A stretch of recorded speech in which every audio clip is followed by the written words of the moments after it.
All right, welcome everyone. Good afternoon. Thank you all for being here. Today we have our first Smart Research Talk series. As you might know, this is different from the dialogue series. And we have invited Dr. Stephanie Tikkanen. We're so thankful to her that she agreed to be with us today and share her insights. Before we move ahead, I just wanted to give you an idea about how this talk is structured. First, for those who are new here, I'll read out a brief bio for Dr. Tikkanen. This talk is being live streamed on Facebook, and it's recorded and also available on YouTube in a few hours, hopefully. We will give time to Dr. Tikkanen to speak for the first 30 to 40 minutes, in which she'll share her insights about user experience research. After that, we'll open the floor for questions. So let's keep the questions towards the end, and I think we will have an interesting session today. So a little bit about Dr. Tikkanen. So Stephanie Tikkanen is a researcher with 10+ years of experience in using data-driven insights to improve user experiences and communication in online settings. She specializes in both quantitative, example surveys, experimental design, behavioral data analysis, sampling, hypothesis testing, and descriptive analyses, and qualitative, interview, focus groups, observation, diary studies, research methods, design, and analysis. Dr. Tikkanen is a storyteller at heart, and she's adept at adapting her communication to various types of audiences. Collaboration, communication, and care are at the heart of everything she does. And I'm witness to that because she was a wonderful member of our Team Smart a few years ago before joining Meta or Facebook. Without further ado, I'll hand over the mic to Dr. Tikkanen. Thank you. It is so great to be here, Dr. Khan. It's so wonderful to see you again. This feels like coming home just a little bit. So I was previously an assistant professor in the School of Communication Studies at OU. And I am in a pretty unique position in terms of people who've made the switch from academia to industry, in that I really didn't do it intentionally. So I'll give you a little bit of background on what my story is. I'll tell you a little bit about that. And then I want to spend some time today talking about some of the things that I do on a day-to-day basis in my role, some of the things that I found were really helpful in preparing me for this, or things that I sure wish I had spent some time learning before I started this job.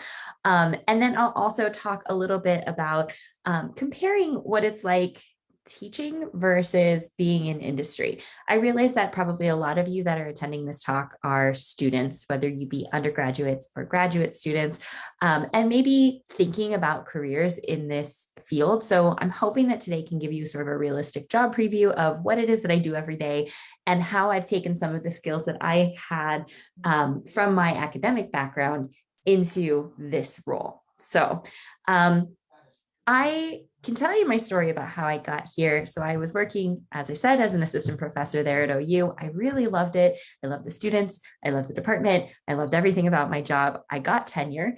And a week later, my husband got recruited to Google. So we had a lot of family reasons too for why we were going to move, but we decided to make the switch back to move to California, which meant giving up my job. And this was something that I had trained for basically since I was a freshman in college. Like the first day I sat to class in a college setting, I went, I want to do this. I want to be a college professor. This is going to be it. This is my life. I'm set. So there was a pretty big crisis of identity of like, oh my God, I'm not a professor anymore. What do I do? And I was working really hard to try and figure out what I wanted to do that would continue to use all of the skills that I had worked really hard to acquire. Things like being able to teach, to be a storyteller, to give good presentations, to help teach and mentor other people, to have a lot of spaces where I got to connect with other individuals. That's really important to me. But also, obviously, my skills as a researcher and my subject matter expertise. My PhD is in communication research, and my specialty area of all the research that I did was on interpersonal communication on social media.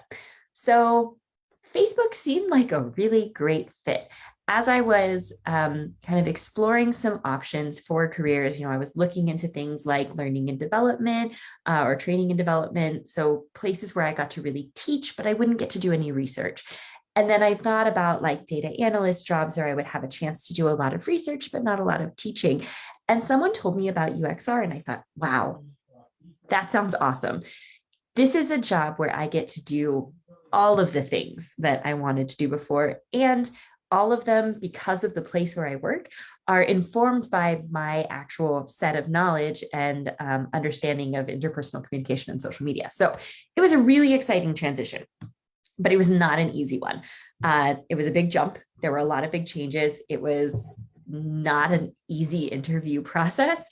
And it's been a little, it's been a little like thrashy as I'm learning how to do this. So there've been some stumbling blocks, but been some really great points in there as well. So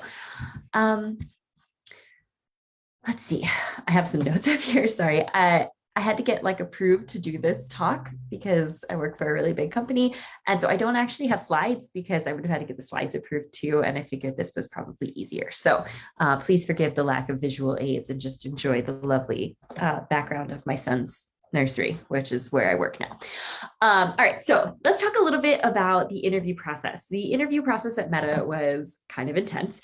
It's 3 rounds. So you do like a first initial call with the recruiter just to kind of see that you actually are a human being and that your background does actually fit what you said it did. That one's really low stakes. The second one is like a skills interview. So you meet with somebody and they ask you a bunch of questions to kind of assess your knowledge and your like flexibility in applying particular methods to a particular problem. So because this is a skills-driven role, you have to be able to do research. That's a pretty big part of it. And then the final interview, you have another round of that. You also give a research talk. So it's probably like 30 to 45 minutes. If you're a grad student, you're probably familiar with the concept of a job talk. It's kind of like that. You present some research that you've been working on. And then you have a behavioral interview and a like product fit interview. So you like answer questions specifically about what it's like at Facebook. I cannot attest to what this looks like in other UXR positions. I can only speak from my experience, but it was intense. There was a lot that went into it. So if this is something that you are considering as moving into industry, I think that there were a couple of things that really helped me in preparing for these interviews. I spent a lot of time on YouTube watching videos about UXR, understanding what that is. I spent a lot of time reading the Nielsen Norman Group website, which has excellent resources on UXR. Basically, I just wanted to get the jargon down. Like I'm skilled in research, but the words that they use in UXR versus like academic research or the methods that you have been learning in some of your classes are perhaps a little bit different. And so to be able to speak that language was really important. And then I also just talked to a lot of people. So I was able to connect with a bunch of people that were working in UXR positions at a lot of top tech companies, just through either LinkedIn or through connections that I had. I even spoke to people who had previously interviewed at Meta. One of whom is on this call. So thank you for all the insights that you shared. And just kind of got a better sense of what I needed to be able to say. And then kind of just gave it my best shot. It was hard for me, I think, at times to translate my academic experience into UXR. Academia, like one of the most the biggest thing that you can do, right, is you publish your research, you get it into a journal, and that's great. And it sits in a journal, and maybe someone will read it, and that's great. But that's about as much impact as you typically have. Whereas in UXR, it's very driven by being able to make actionable recommendations for a product. Should we make this button blue or green? Why? Why do we want to make it blue or green? And you need to be able to take your research and turn it into a recommendation because you need to drive that product. You need to drive that strategy. And I think it was hard for me sometimes to reflect on the work that I had done, which was very theoretical, very academic, and say, all right, how can I turn this into actually solving a problem? What can I do to do that. So for my interview, I drew upon some of my experience doing kind of consulting research for a nonprofit group, the Stuart Weber Foundation, and I talked about what that process looked like, because it was probably the closest experience that I had had to doing UX research specifically. So for that, I approached the nonprofit and I said, look, I've got this background. I want to help you. What do you need done? And they were like, oh, we've never had access to researchers like you. Here's the problem. And I was able to take sort of an ambiguous problem, turn it into something specific, figure out how to test it, and then come back to them with recommendations and say, look, here's what I think that you should do. This is what needs to change, and this is what's going to improve. I think if I hadn't had that experience, I would have been at a little bit of a disadvantage in trying to get into UXR at the level that I was coming in at. Because like I said, I had lots of research experience, but none of it was user experience research. If you're not familiar with user experience research, this is probably a good place for me to back up. What a user experience researcher does is they try and figure out the best way to deliver a delightful and productive and useful experience for the users of a product or a service, right? So UXR is this really rapidly growing field. A lot of companies are developing research programs around UX to try and get a better sense of how to serve their customers. So like Netflix might have user experience research that examines the suggestions tool, what kinds of things are suggested to you and how do they give you the best possible suggestions? Where should they put that on the screen? What are users' pain points? What problems are they encountering? How can we fix that for them? But also, how do we do things to help bring in some better revenue, right? So on Netflix, how do we get them watching longer? What do we need to do to get people hooked in and keep them going? How do we get them to continue subscribing? What do we need to do? What value do we need to add to a consumer? As a user experience researcher, I serve as sort of the voice of the customer, the voice of the user in any product meetings. So as a new product is being developed, I have to come into those meetings and say, here's why I think that's a great idea, or here's why I think that's a pretty terrible idea, or I like what you're doing, but maybe we should do it this way instead. So I have to be pretty assertive in standing up for the people that I represent to say, hey, look, this is what the users actually want. Let's make sure that we're delivering that for them. Sometimes that can be really intimidating and scary because there's often a lot of money on the line for building a product or the effort that goes into it. And it's rough to come in and be like, yeah, that's not going to work. Our users don't like that. You're going to need to kill this project. And I have to be very persuasive to convince people that that is true. But for me, it's important because in the same way that as a teacher, I got to represent my students and say, this is what we need to do for our students to make it the best possible experience. I get a chance to say, these are what we need to do for our users. And this is what our users want to see. This is why, and defend that. I think maybe it would be helpful to spend a little bit of time talking about what my daily life is as a UXR and what kinds of things that I work on, what kind of projects that I do. I'll start off by saying that I am in a lot of meetings, like so many meetings. If you, as an academic, if there's any professors on here that think that you're in a lot of meetings, you have no idea how many meetings there are. So I'll do things like be on product brainstorming sessions where they'll be thinking of a new idea, a new thing that we can develop. And I'll come in and say, hey, this is what users have liked in the past. This is what they have not liked in the past. I think this would be a good idea. And I get to kind of help shape some of that strategy, which is fun. I am in share outs where I get to go, like you might do in the Smart Lab dialogue series, get to learn about what other researchers are doing because I might benefit from some of what their learnings are and bring that into what some of I'm doing. I'm in a lot of like business team meetings where we'll talk about strategy and I can figure out like, okay, this is where they want to go. I think maybe some of these pieces of research might be really helpful to them in the future. And I do a lot of one-on-ones. So just working with somebody, trying to figure out what problem they are trying to solve and seeing if there's a way that I can collaborate with them on doing that. So I spend a lot of time in meetings. I do very much like in academia, I have research, teaching, and service responsibilities. So obviously there's a lot of research, and I'll get more in depth in that. But I also have mentors that are assigned to me, and mentees that are assigned to me. So I've been there for a little over 6 months now. And I am already like starting to help onboard the new kids, which is really fun and one of my favorite parts of the job. And then I also get to do a lot of really cool service activities. So Meta is a very large company. I get a chance to be involved in, initiatives like a women's group that helps develop women in career trajectories in a tech company, which is sometimes a little bit more difficult. Or I get to be part of a support group kind of thing on imposter syndrome, which is very, very real, right?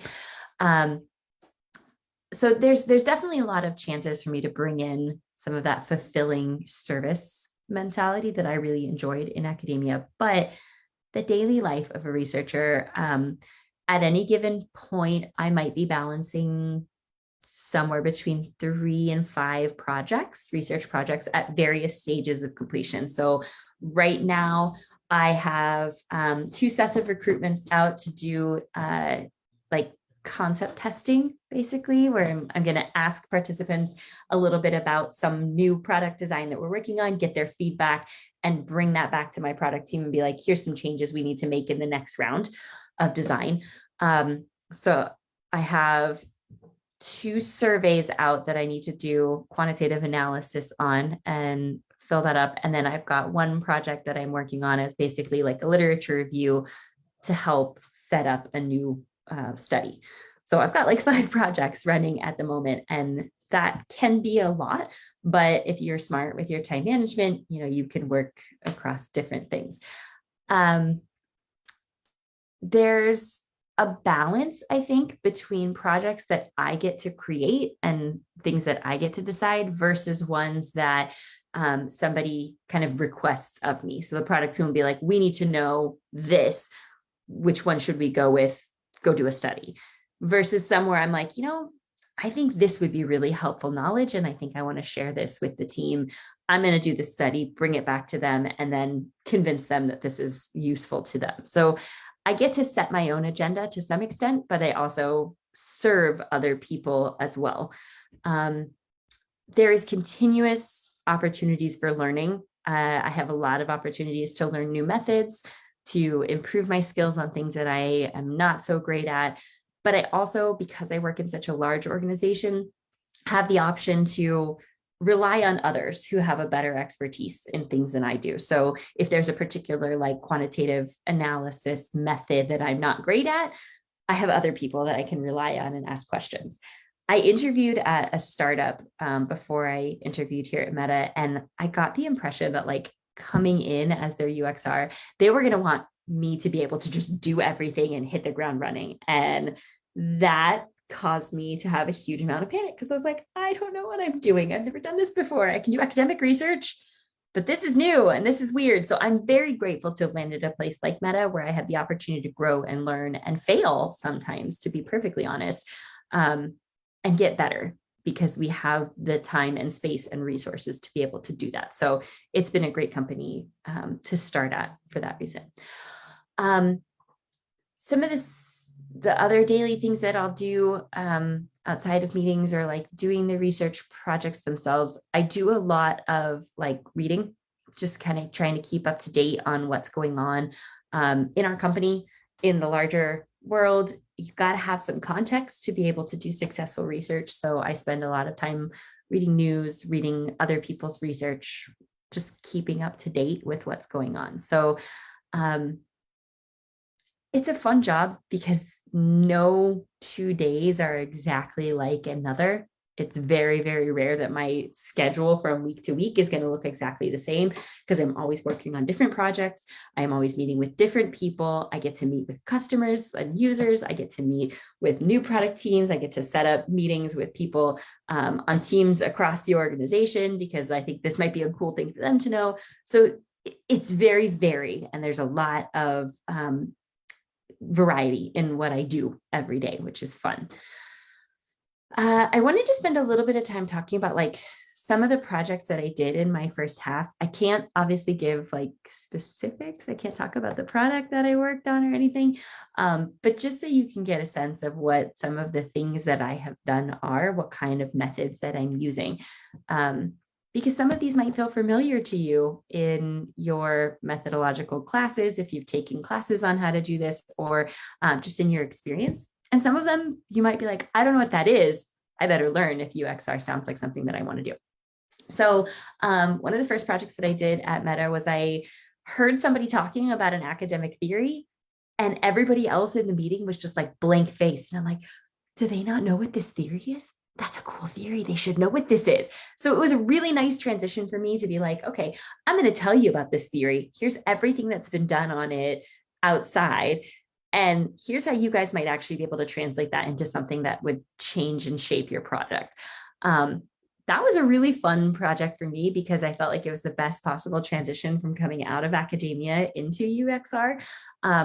And it was really well accepted. I think people really liked hearing some of these academic theories because the industry is starved for theories.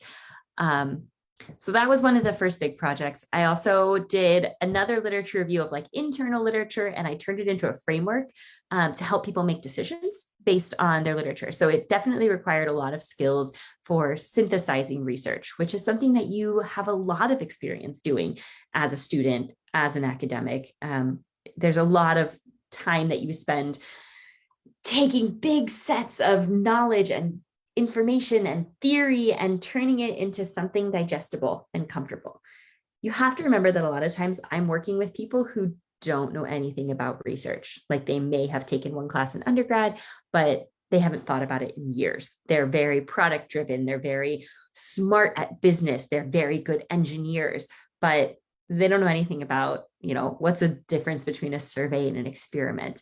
And my job is to help make it as easy as possible for them to understand. So doing things like developing this framework to say, here's everything that we know, here's how you can use that to make a decision is an important skill to be able to make it digestible.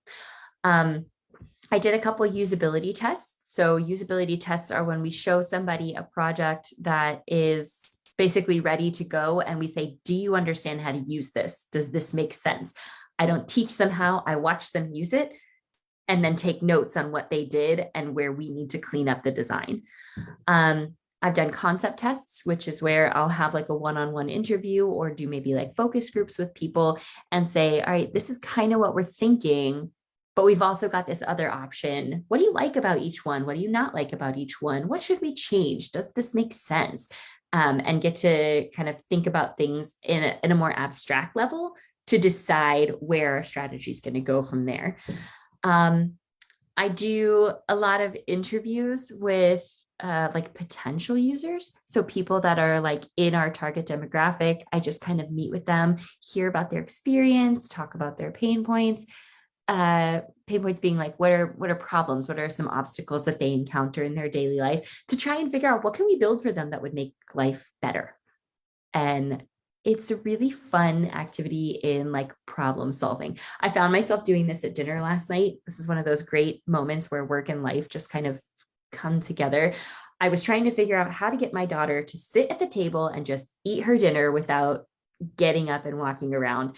And I found myself asking her, okay, what is preventing you from sitting down and eating? Did you feel like you didn't have enough playtime? Do you not like the dinner that's in front of you? Do you want to sit next to me instead of next to your brother? Like what? And I realized I was doing with her what I do in my job every day. I was trying to figure out what are the problems, because if I can figure out the problems, I can solve them and you will sit in your seat and eat your freaking dinner so that I can eat mine, right? Obviously different goals than if I'm working in industry, but a very useful skill nonetheless. So I do a lot of that in my job, trying to figure out where people's problems are and how I can help fix that problem. And then I also spend a lot of time doing work, coordinating with the larger research community. So spending time connecting with other researchers, figuring out where there are sort of like disparate groups. So there's a lot of just like talking and networking involved in my role, which I personally love. I think it's super fun. I love hearing what other people are doing and saying, hey, did you know so-and-so is working on this as well? You guys should meet, you should connect, because this would be a really good opportunity for collaborating. I used to do this in my classes all the time. This was something I did a lot as a teacher, whether it was, two different students were talking about an interest in some career or some topic, and I'd say you two should connect because I think that like you could learn a lot from each other. So that was always kind of fun to do. I know we're getting a little close to the end of my like speaking time, so I want to make sure that I've listed off some skills. If UX is a career that you're interested in, whether you're coming in out of academia, out of grad school, or out of undergrad, even, that is still an option. At Meta, we do have like a university grad program. So if you've just graduated, you can join and you get a little bit more mentorship at the very beginning before you move into your full role. Some skills that I think would be helpful, obviously learning some of the UXR methodological jargon. So knowing like the difference between a concept test and usability test, things like that. Some more like technical skills. I am a mixed methods researcher, which means that I come in and I'm expected to be able to do quantitative as well as qualitative. I don't do like really heavy duty quantitative stuff. We have researchers that are better suited to that and do like big data analysis, things like that. But I can do like a survey, right? But I do wish I knew R. R would be a really helpful skill. And also the other one that I've learned is SQL. It's like a database management tool. I did not realize how much I would need to use SQL in my role. We have data scientists who are good at it and can help with it, but it would be one of those skills that, God, I wish I knew how to do this. And I'm planning on teaching myself because it would just make my job a lot easier to be able to do it for myself rather than have someone else do it. So if you're looking to teach yourself something to make yourself more marketable, R and SQL would be very good things to learn. Making sure you're brushing up on your presentation skills. I spend a lot of time giving presentations and writing presentations, asking great questions, being able to ask really pointed questions that get to the root of the problem quickly is a very good skill. It's a skill that you need to have in interviewing with your users, obviously, but also when I talk to my product teams, like they don't necessarily know anything about research. And my job is to get very quickly to what problem are you trying to solve? And I'll be able to tell you what method will fit that problem. Being able to translate some of your work into actionable recommendations. So no matter what level you're at, start thinking about ways that you have taken knowledge that you've generated, whether that be a study or a paper or just research or just things that you have learned in some way, shape, or form, and turning that into a recommendation. How do I give advice? How do I help solve a problem based on the research that I have done? Because that's a really important skill. And then also being able to have some methodological knowledge and flexibility.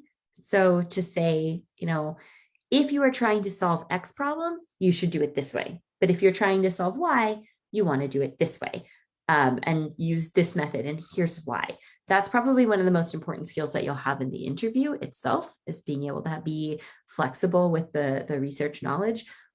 But it's also pretty essential to the job to be able to figure out, okay, if I've only got 2 weeks to do this, and this is what they really want to know, this is the easiest path that's going to give me the most rigorous and effective answer. And that requires a lot of broad knowledge of methods. Even if you don't know how to do every single one perfectly, you can learn that, but you need to know what the method is and when it's going to be appropriate. The last things that I'll say are comparing, would maybe be just some of like the culture shock moments that I encountered switching from an academic position into an industry position. As somebody who never really worked much of a 9 to 5 in my life, I went straight out of undergrad into grad school, and then straight out of grad school into a tenure track position, and straight out of that, oh my God, into industry. I basically worked at a startup for like a couple months between college and grad school. And that's about as much experience as I have in like the business world, right? So some things that are really different there's a lot more accountability to other people. I think as a student and as a professor, you get to do a lot of stuff on your own time frame. And now a lot of my life is dictated by other people's time frames, which is cool. And it keeps me a lot more productive.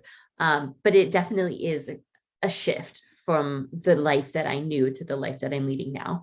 I also have an insane amount of access to resources. Just this is a product of working at Meta. It's a very, very large company. We have a lot of great resources.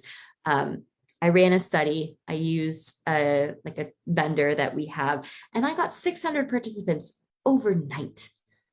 And that blew my mind, because to get 600 participants as a professor, like months of work that would take to get that many undergraduates to fill out a survey for you. So that one was a huge change. So that was really weird.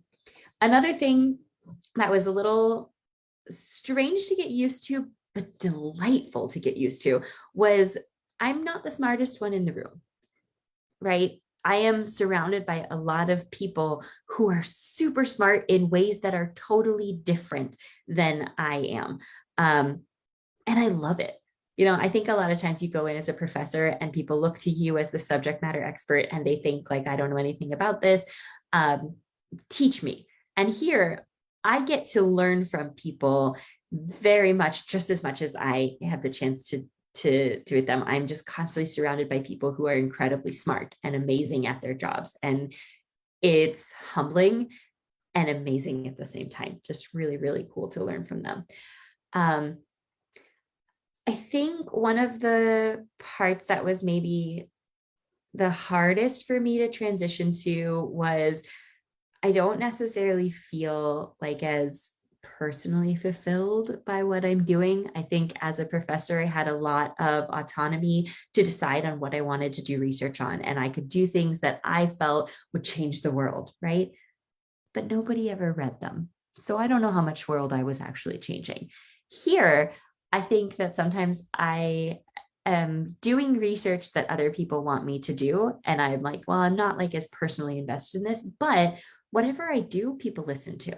And it actually does make changes. So it's sort of a trade-off between getting to do exactly the kind of work that I want to do, feel like I'm changing the world and not actually do anything, with doing research that I know other people need, but actually having people need it, which is nice. There are definitely differences in the lifestyle, right? So I spend a lot more time in sweats than I probably ever would as a professor. I also get a lot more swag, sweatshirts and mugs. And I swear I have so much crap in my house now from just getting free stuff from Meta, which is such a first world problem, I know, but it's super weird. But I also don't get a summer break anymore, which I was very used to having. And I'm not sure how I'm going to feel this summer when I realize I have to actually keep working and I don't get to take 3 months to do things on my own schedule and have a life. So I feel like this was a lot of just me rambling. It's hard when you don't have slides to keep something organized. So I hope this was easy enough to listen to. But my hope is that this gives you a general introduction to like what it is that we do in UX, what kinds of methods that we do, and also kind of helps you hear some of the pros and cons if this is something that you want to do. Again, I say this as somebody who went into industry unintentionally. I have so much love for the academic world. I loved being a student, and I love being a researcher too. I'm pretty adaptable in that way, I suppose. But I want you to know that if you do end up here, whether you are leaving academia or leaving school, if you're a grad student making the choice of like, do I want to pursue a professor position or do I want to go into industry? There are wonderful things about both roles and awful things about both roles. And I hope this gives you a little bit more of an informed decision. So I really welcome any questions that you all have for me. Thank you very much. I think that was very insightful, and even without the slides, very organized. We were great. At least for me, we were super engaged in the way you followed with all those points and organized your presentation. So thank you for that. Why don't I start with the first question? So you talked about, I think there are a few points that I've taken, which I think are very meaningful, especially for our students. They can certainly benefit from this. You talked about the importance of context. I think that's really important to understand the bigger picture because that really leads to good research. That's something we also want to talk about in academia a lot more, but you really nailed it. I mean, you really talked about this important point of how context is really important to understand. Are there some readings that you'd like to advise so that our young scholars can be more situated in the context of what they're doing? That is a tough question because I think it depends on what industry that you're looking to go into. So obviously, having a good knowledge of UXR principles and methods is really key to being able to work in any field. But for me, the reason that I keep up to date on context, I work in short form video, so Reels or TikTok, things like that. I need to know what TikTok is doing in order to know what Reels should be doing, right? I need to know what's working for them so I understand what's working for me. So the context part of it, I don't know that I could make a specific recommendation other than just keeping up with whatever industry that you're hoping to go into. So I have to keep up with the tech industry, but I'm not really keeping up to date on what's going on in the medical industry or healthcare because that's not my field. So I don't know that I have a great answer for that, but just making sure that you're reading. That's a great answer because I would completely agree. So it depends on the context in terms of the industry that we're talking about. So if it's healthcare, then we would want to know about the industry at least before delving into any of the things that we want to research. It would be great to know the competitor landscape. So you gave a very good example of how if we want to understand Reels and how that could be improved, for example, because there's room for improvement in every app, then we might want to look at TikTok or what they're doing right, what they're doing wrong, having a critical mind really to understand what's happening. Another thing, before I open up the floor for questions, I think I'll take the opportunity to also lay emphasis on something very important that you mentioned about actionable insights. A lot of times, I've noticed, especially graduate students, when they're writing papers, I think they really need to pay more attention to, and this is, you guys have heard it from somebody who's an expert in the industry. And actionable insights are really important. Recommendations of how this can benefit someone. Who cares? Why does this matter? I think those are the important points that need to be emphasized for any research endeavor that needs to be taken. So I think I remember my advisor in grad school, he would always ask, so what? And I remember at the time, the first time he did it, thinking, oh, how rude. That was really aggressive. But no, it wasn't. I mean, you need to prove to me, why should I care about the research that you're doing? And I think in academia or writing papers, it's really easy to say, well, this advances theory, advances our understanding. Cool. What do we do with that? That's the cognitive shift that you've got to go to moving into industry. It's not just now we know more. Awesome. What do we do with this knowledge that we actually have? And that is the key to these actionable insights. What do you recommend I do with this information? As opposed to just, let's advance theory, right? It's a lot more concrete than the abstract nature of it. And that was definitely a big shift for me. Absolutely. So I think this is the time when I'm going to open up the floor. So just to let you know, the questions can come here. You're welcome to raise your hand or type your question in the chat. There are also good questions that sometimes come in the Facebook chat. So some people might post a question as a comment, and I'll be happy to read it from there and relay it to you. Okay. So, questions are welcome. Anyone? So I think I see a hand here. I can go with Kwang. Go ahead, please. Yes, hello. Thank you so much for the very insightful and a lot of information you're sharing. And I am Kwang, and I'm a master's student from journalism school, and I'm going to PhD next year. So my question is very small, but I think a lot helped me a lot. That could you share something like what's your regret most when you here now you are in the industry that you when you are a PhD student and you wish that you will invest more in time in like connection or any subject, any course that you need more, and also what is kind of proactive activity that Right. if you know that now you have a perfect job and you can be much better if you prepare as a PhD student. Thank you so much. Yeah, that's a great question, Kwang. Thanks for asking. I would say that the methodological skills would be something that I would definitely want to have brushed up more on. I think that it's very easy when you are a student to fall into the trap of kind of doing just what is taught to you. So for me, I really only learned SPSS. That's what everybody in my department used, and that was it.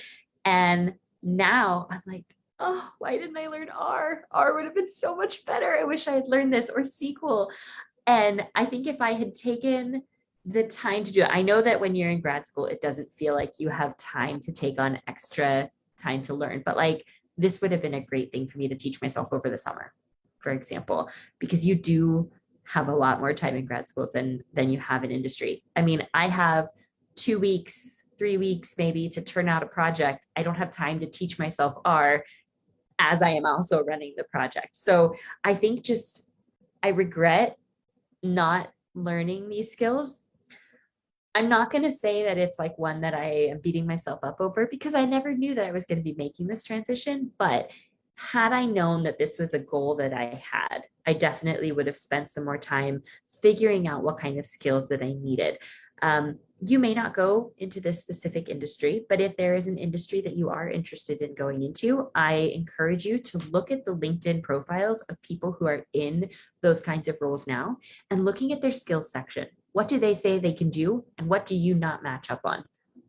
And that's where you're going to identify what some of your like knowledge gaps are and some skills that you should be brushing up on while you have time to do that. I think that would be helpful now. Does that answer your question? I feel like there was another question in there that I didn't answer. Thank you so much. Okay. All right, thank you. We have another question from Lucas. Lucas.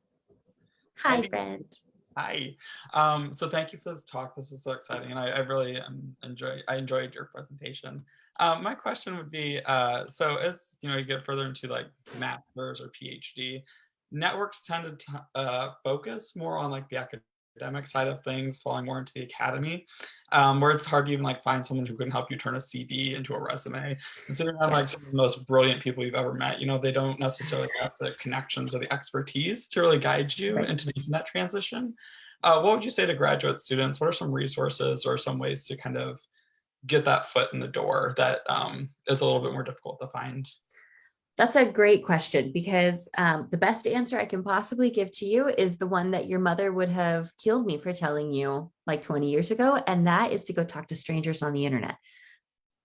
Honestly, I cannot say enough for what the kindness of strangers has done for me in this transition. And I spend probably at least an hour and a half of my work week every week paying that forward.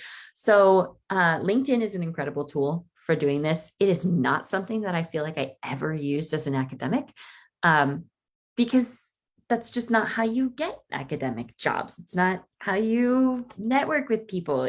You do spend a lot of your time talking to the people who work in the same field as you, who do the same things as you, who have the same skills and background as you.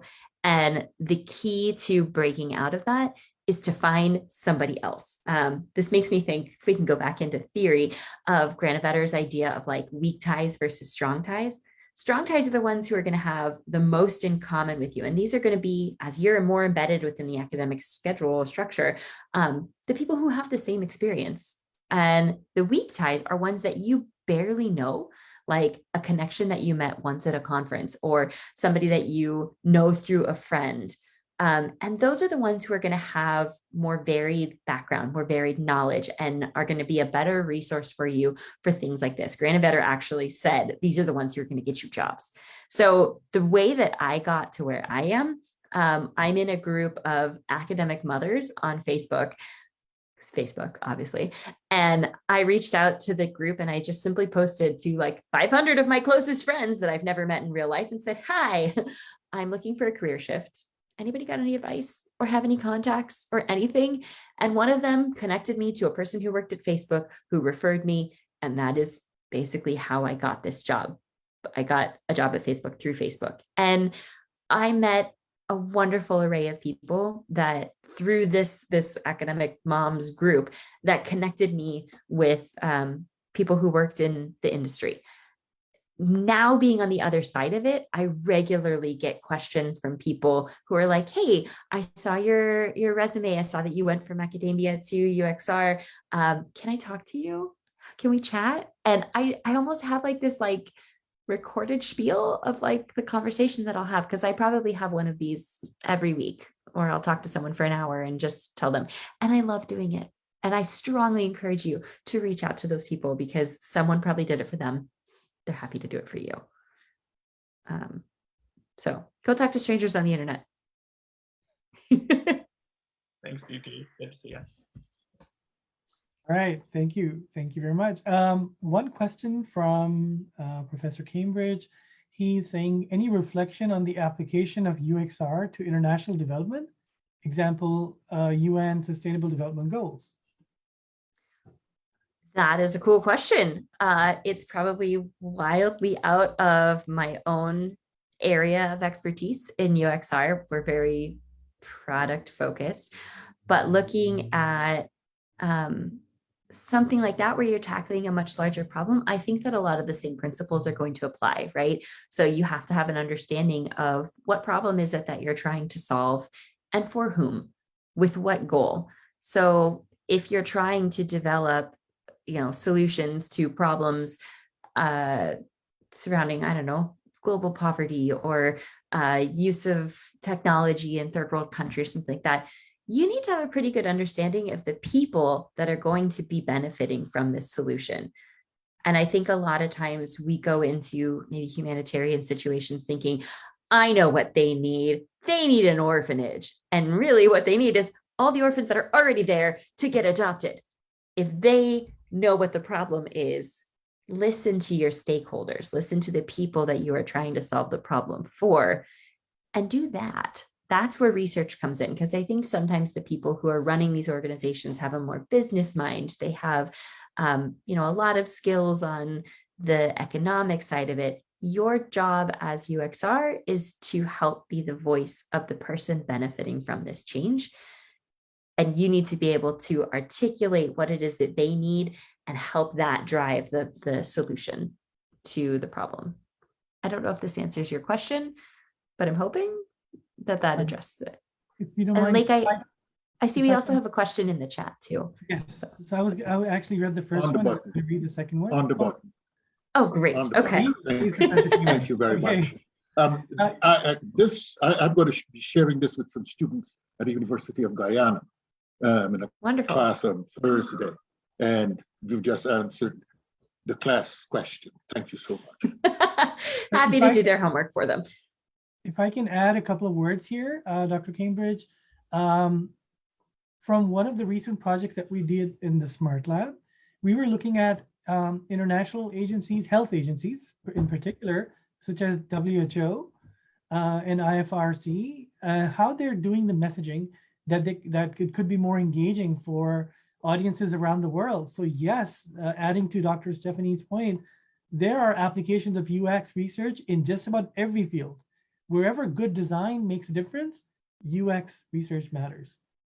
And if I could interject on that too, I think this is one of the places where I really love having the academic background that I have. I come from a communication studies background, right? So we've spent a good portion of our academic career studying cultural knowledge and understanding, studying the best ways to communicate messages, to be persuasive, and to understand the context in which you are communicating should change the way that you communicate. So a lot of that translates both in the creation of solutions for users, because I have to understand the user's culture and context in order to create a product that works for them, but also in the product team meetings, right? It's helpful for me to be able to switch from, like this researcher jargon when I'm talking to other researchers to switching to like another more like product focused business jargon, like using the word synergy. I hate that word, but I use it anyway in meetings because those are the buzzwords that appeal to a different kind of audience. And I have to be able to be flexible enough to speak both languages and switch back and forth. So understanding that culture and context is key for the users, but also in me being effective in my job. Thank you. One more question from Bree, and I'm going to read it out. You mentioned that you had to persuade your coworkers on projects that did not align with your needs. What techniques did you use to accomplish this? And is there ever a time when you're unable to persuade your coworkers? That's an interesting question. That's a good question. I'm trying to figure out how to answer it without like giving away specific projects that I was working on. But there was one idea that was brought to me. And I know they were like really gung-ho about it. They were so excited for this new initiative, this new product. And I was like, in my head, thinking as a PhD, going like, that's not going to work. That's a terrible idea. I don't like that at all. And I voiced some concerns early on, but I knew that with the amount of investment that was going into this project and how excited people were and what a great opportunity it presented in theory, that I was going to have some pretty big headwinds to go against in terms of convincing them that this wasn't going to work. So I decided to speak the language that I speak best and bring evidence. So I did a very quick study. I just did a survey of users and I asked some questions because the hunch that I had was the way that people interact on this particular surface is different than they were using this other one. And I think a lot of the decisions were being based on how users interacted with this one to figure out what they needed to do on this one, what the product team needed to build. And I needed to establish that this surface was very different than that one. So I did a survey, I got some data, and I did my best job of telling a compelling story with the data and saying, look, here's everything that you already know. That's great. It works really well here. It's awesome. This is very successful. But here's why it's successful, because of XYZ. These are the characteristics of this surface. If you want to bring it to this one, you need to understand that users use this surface in ABC way. And that's different.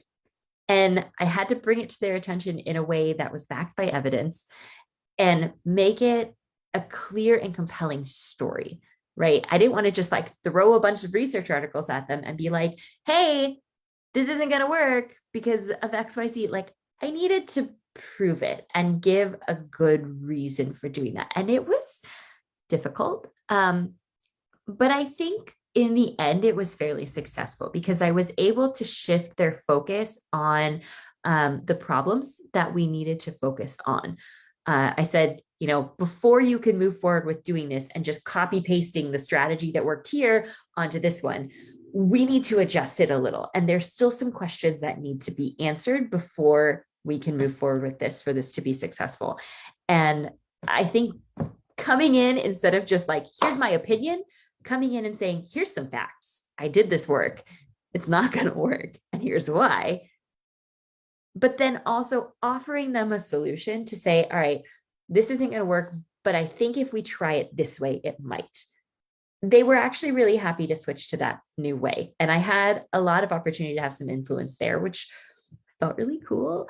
But also, I think it was better for the business too, because we were coming at it from an informed angle rather than just copy pasting the same strategy into something that wasn't going to fit in the same way.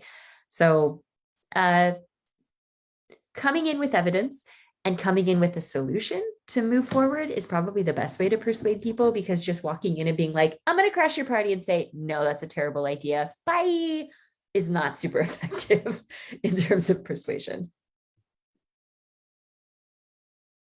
Great, thank you. Let me just quickly check if there are any other questions here. Now is the time. I think we're almost at the end of the mark, the presentation time. So if there is any other question, so Bree, thank you. Yeah. Appreciate it. All right, I think we'll wrap it up. This was a wonderful session. We learned a great deal and it was quite insightful, exciting, lots of new ideas for our students, especially they can benefit from. Dr. Tikkanen is very easily approachable, as you can Absolutely. tell from her busy schedule. She has taken out this time. We highly appreciate that. So thank you again. Please keep yourself updated with the Smart Life Social and the web for another exciting talk in the coming months. Take care, everyone, and have a wonderful day. Bye-bye. Yeah. Thanks. Bye, everyone.